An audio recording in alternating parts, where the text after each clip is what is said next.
அருமை நண்பர்களே, அகில இந்திய காங்கிரஸ் ஆராய்ச்சித்துறை தலைவர் பேராசிரியர் எம்இ ராஜீவ் கவுடா அவர்கள் இன்னைக்கு சத்தியமூர்த்தி பவனில் பத்திரிகையாளர் சந்திப்பு நிகழ்த்துகிறார்.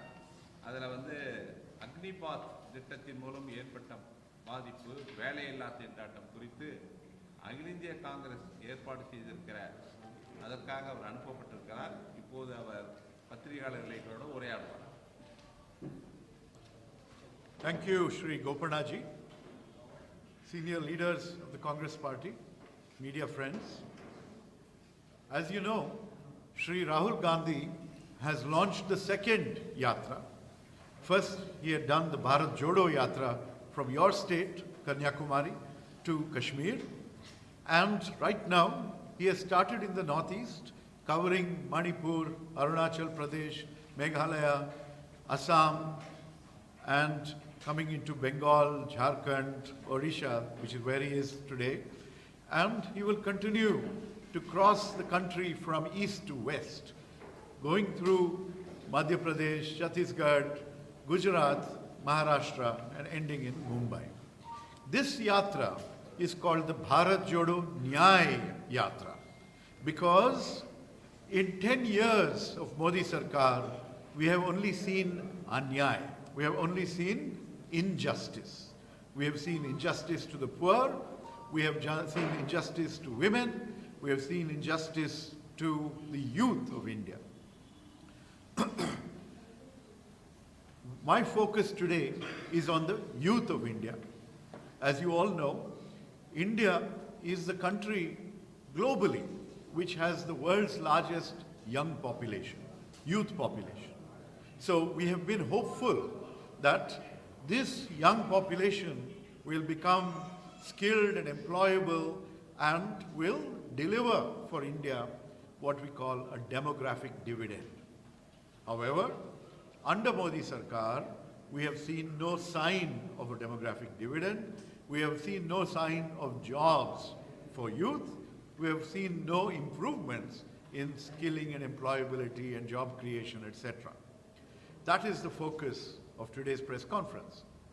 Now, when you think about, go back 10 years, when candidate Narendra Modi ji was making promises to the people of India.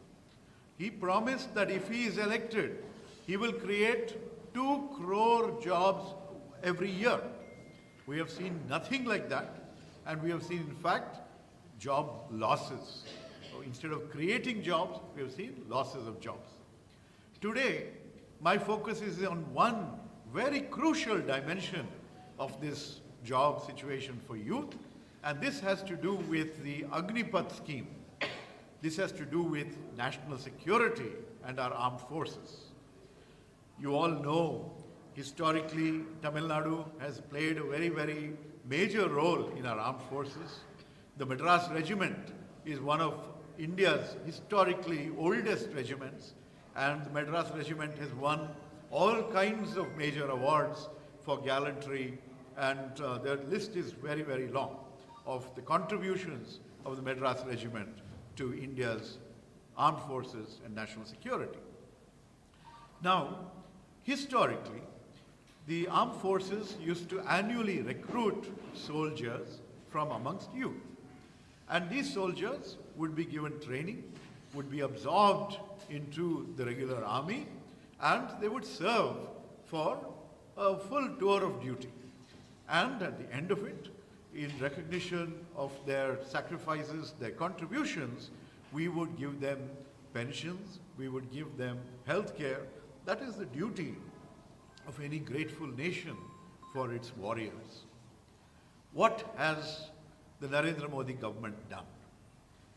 To quote our former army chief, General M.M. Naravane, he said, out of the blue, you had something called the Agnipath scheme introduced without consultation with the armed forces, introduced in the army and also in the Air Force and Navy. Each of these divisions, the Air Force, Navy, etc., involve a lot more specialized skills. What is this Agnipath scheme? The Agnipath scheme basically says that we will recruit, say, 40,000 soldiers every year, out of which, after 4 years, only 25% will be retained in the army, in the armed forces, and the rest will be sent home. Even those retained in the armed forces, these 3-4 years of what is called Agniveer tour of duty will not, that experience will not be counted towards their salaries, towards their payment, etc. And those 3/4 who will be let go without any of the benefits that are available to the regular armed services personnel. Now, in addition to all this, in the run-up to this program, we have a lot of criticisms of the Agnipath program, and I don't even have to give you our criticisms. We can give you criticisms from various retired generals and brigadiers, etc. And they say that this is going to create a situation where the army is going to be less prepared, because if people are going to not be sure that they're going to serve their career in the army, how willing will they be to lose their lives in defense of Mother India? How willing will they be to contemplate the unemployment that waits them once they come out? These are all concerns, because India's youth unemployment rate is at a historic high. You have seen that for youth between 15 and 25, 40% unemployment is what we see. And we see large numbers of graduates not getting jobs.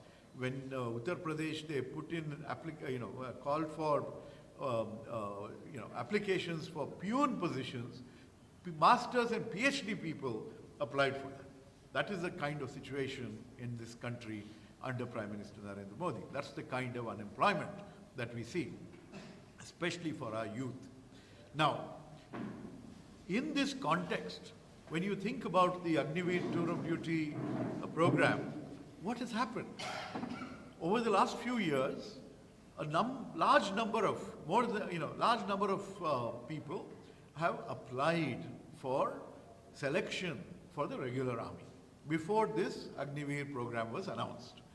And the government took their deposits and their application fees and said, we will send you examination intimation. Nothing was done. Nothing was done for multiple years. And now we have 1,45,000 people who are waiting for those examinations and who now know that even if the examination was conducted, they will not be able to serve in full careers except for a small fraction of them in the armed forces. So basically, you have a situation where nearly 1.5 lakh youth have been cheated. They were promised careers as soldiers fighting for the defense of Mother India, and now the game has changed, the rules have changed, maybe because the government wants to cut down on costs. No cost is enough. No cost is high enough for the defense of Mother India. The government needs to get its priorities right. But what it has done now is it is depriving 1.5 lakh aspirants of the opportunity to serve in the armed forces. So when we talk about Nyay in our Nyay Yatra, when we talk about justice, we are talking about justice for our youth, for our soldiers, for our aspiring youth who want to serve in the defense of Mother India.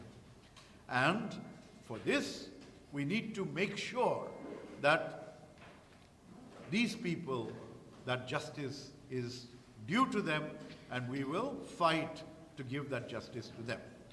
So in this connection, we have launched at the end of January, 31st January, Shri Rahul Gandhi launched a program, which is what we're going to take. It's called the Jai Jawan campaign, and as part of the Virudh Nyay agenda. And what we want to do is return, number one, return jobs that were cruelly snatched away from the 1.5 lakh youth because of the Agnipath scheme. and we want to reintroduce the previous recruitment system for the armed forces. So I'm here to announce a multi-phase program where the Congress Party is going to reach out to the people of India and to reach out to the soldiers and defense personnel who have retired and tell them that this is the anyay that is being done to our youth and to our potential defense personnel. So in February, the first phase called Sampark, we will create a Nyaya Patra, a form and a leaflet, and our workers will go to defense families and request the youth who are preparing for army recruitment to join and support the movement. We will go to their homes and get their signatures in digital form. In the first half of March, we will organize satyagrahas in every city, in the Gandhi Chowk or in the Shahid Chowk, where we celebrate, commemorate and remember our martyrs who fought for freedom. We will do a dharna and we will do a satyagraha, basically saying that we need to do justice to our youngsters who want to join the army. Then in phase 3, we will do a padayatra in the second half of March. In every district, our coordinators will coordinate with the people of the region and also with the Nyay Yodhas who have joined the Nyay Yatra. So between March 17th and 20th, we will do these padayatras. We will launch a missed call campaign. The number is 9999812024, and we will also ask people to register for these dharnas in www.jayjawan.in, JAYJAWAN.in. Now, basically, we want to emphasize in this Jai Jawan campaign how the youth of India are being cheated by this Agnipath program. First, they get lower monthly salary than regular army soldiers. They get about 21,000. Regular soldiers get 45,000. If they were to be martyred in the defense of Mother India, then their families of people who are part of this Agnivir program, their families do not get the support that would come to martyrs from the regular soldiers. And they would not get pay for 15 years and pension for lifetime. They will not be able to avail of medical and other facilities. And they will just get limited insurance and access. Most importantly, they will face unemployment once again, because the historic method of recruiting people for our army is not going to be taken forward under this government. As a result, the youth's dreams, those who wanted to prepare and become fit and brave, and wanted to serve the nation, their dreams are being shattered. And if you look at what has happened in the overall country, economic growth, especially after demonetization, slowed down, collapsed after COVID, and now is slowly limping back. But because of demonetization, because of the hastily imposed GST, a large number of micro, small, and medium-scale industries have shut down. These are the engines of growth. These are the engines of employment.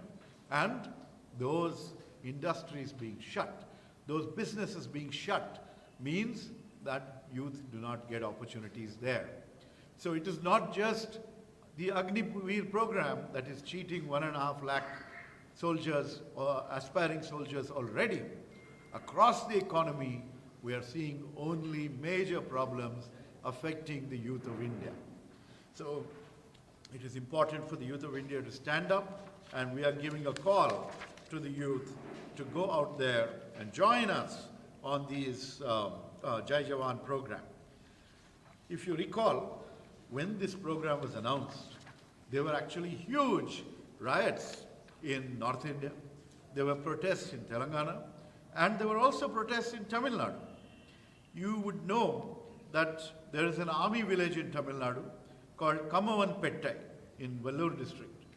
In 2022, there was a lot of protest in this village because youth historically from Kamavanpattai have been at the forefront of wanting to serve the nation through the armed forces. Now, this is an issue that is affecting all our youngsters across the country. And therefore, it's important to get the armed services, retired personnel, and everyone aware of the damage to national security that is being done by Modi Sarkar just to save funds in terms of pensions and salaries, etc. Our country is already facing national security challenges. We have reports that China has created a situation in Ladakh where we cannot, our Indian army cannot patrol points that in a couple of 100 square kilometers in patrol points that we used to be able to patrol. When questioned, the Prime Minister says no one has come in. The Prime Minister will refuse to utter the name of China when questioned about this whole issue. This is not the way we protect the interests of the people of the country or the borders of our beloved nation. We call upon the youth, we call upon retired armed services personnel, join us as we fight in this Jai Jawan program for Nyay for our youth and to restore the traditional method of recruiting soldiers for our armed forces, to do justice to the 1.5 lakh aspirants who have been cheated of their futures over the last few years. This is the agenda with which we are launching this multi-phase protest across the country in February and March. We urge you in the media to get this message out to the rest of the country. Let us come together to strengthen our armed forces, to strengthen our youth and give them opportunities to fight in the defense of Mother India. Thank you. I'm happy to take questions.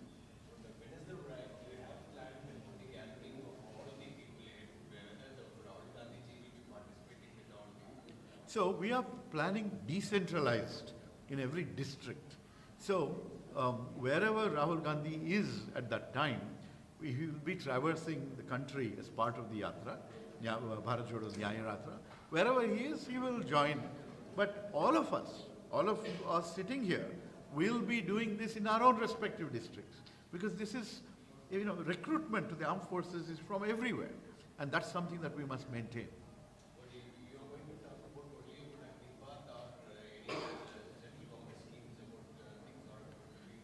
So this is the highlight, that because this is a combination of jobs for youth and national security.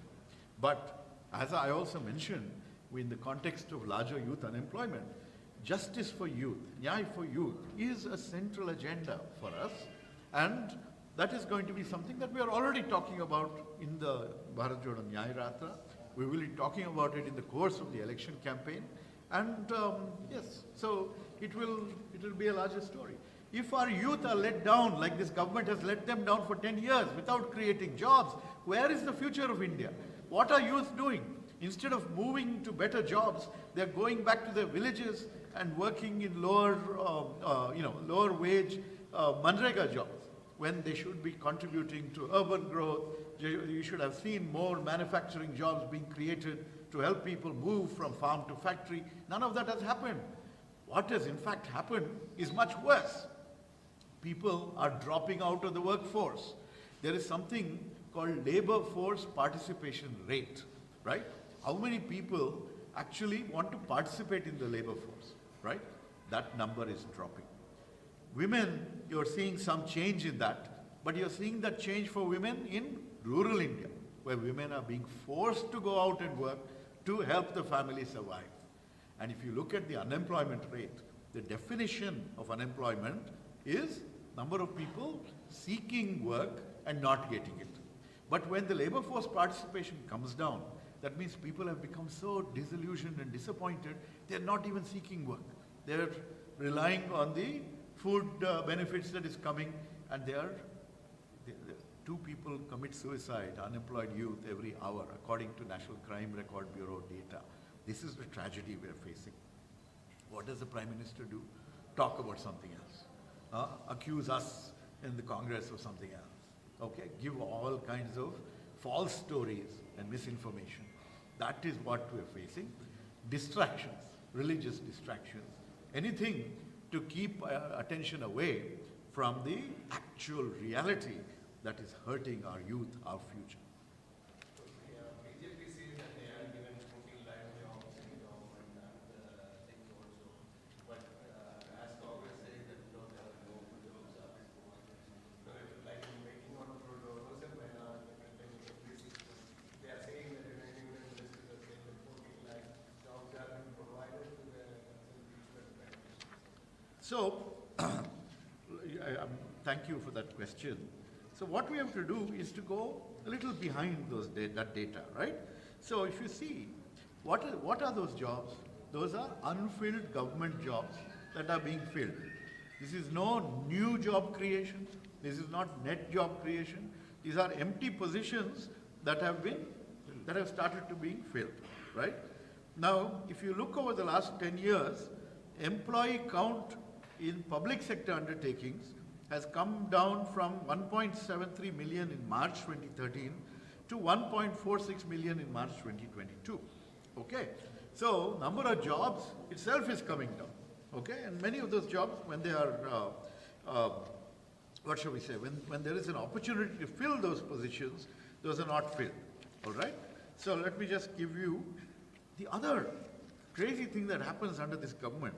Whenever data is negative, the government stops collecting that data. We have to rely on private sector surveys, Center for Monitoring Indian Economy, CMIE, and get data from them. Because, you know, NDA government means no data available. You ask about farmer suicide, you ask about job losses, no data available. You ask about hunger, no data available. Anything that is negative, this government stops looking at that data. So, unemployment is now has reached a 45-year high. The number of unemployed in 2012 was 1 crore. Today it is 4 crore. 1 in 3 graduates is looking for a job. Engineers work as coolies. PhDs apply to be railway peons. I have nothing against coolies or railway peons. Those are all honorable professions. But these people are overqualified. They should be getting better jobs. Okay, that's not happening. So this is the problem that we are talking about, the demographic disaster that has been caused by the lack of growth, the lack of job opportunities as a result of the mismanagement of the economy under Modi Sarkar. BJP is trying to just criticize what the and things that, you know, Rahul Gandhi is doing even in the parliament also. When we ask about, asking about the relief funds for Tamil Nadu, they have mentioned that, you know, no MOs and the DMK people have asked about it, but they have not given a single word for it. What you wanted to say about it? So I flew into Chennai last night from Delhi. I was in Delhi to participate in a dharna, unprecedented historic dharna, led by Chief Minister Siddaramaiah and Deputy Chief Minister D.K. Shivkumar. And why were we there? Because the same injustice that is happening to Tamil Nadu that you're talking about is happening to Karnataka. In the last Finance Commission, they changed the formula for distribution of center and states' share of taxes, of centrally collected taxes. Basically, as a result of this change formula, southern states that have been good at population control were going to get less money. Karnataka lost a substantial portion of our revenues that we would get from the center as a result of the change formula. In addition to that, the Finance Commission had written down saying it's Karnataka and 1 or 2 other states is getting a much lower amount than it historically got. You have to give a 5,000 crore amount to balance that. And the Finance Minister, Nirmala Sitharaman, who is an MP elected to the Rajya Sabha from Karnataka, has not released that to us. She makes a statement in Parliament that she follows the Finance Commission recommendations. Absolutely not. There is also recommendations about water projects, various things like that. None of that. Announcements that she has made in previous budgets for at election time for Karnataka have not been fulfilled. So similarly, the amount of money that should have come from the center to Karnataka would be similar in Tamil Nadu. We have asked for funds for drought relief. No sign. Amit Shah ji, who is heading the committee for drought relief, said our leaders met him and he said we will take it up in the next committee meeting. That committee has not met since then, since quite a while. And our drought hit people are suffering. We are giving from our state funds, but we need more. And that's the job of the central government. It has funds for this and they're not giving it to us. So why this discriminatory attitude towards South India, towards Karnataka? That is what we're protesting. And we want to bring the nation's attention. We want all of you here to also follow, join us in exposing the kind of injustice that we've seen for Karnataka in all these contexts. Okay. Thank you very much.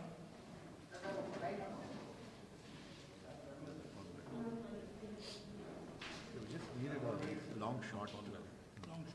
Yeah, some pictures. I'm in a press conference. I'll call you back.